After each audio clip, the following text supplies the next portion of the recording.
হারানো সন্তানকে খুঁজে পেলে মা যেমন খুশি হন, ঠিক তেমনি আল্লাহর পাপী বান্দা তওবা করলে আল্লাহ তার চেয়ে বেশি খুশি হন, বলেছেন মুহাম্মদ সাল্লাল্লাহু আলাইহি ওয়াসাল্লাম।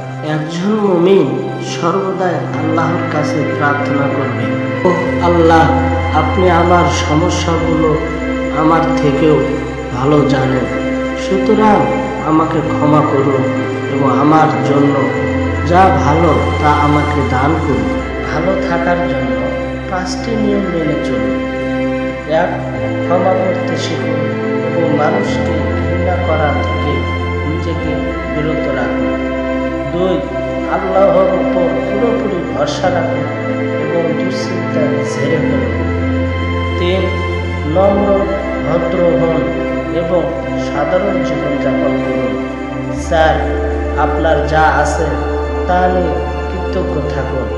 5.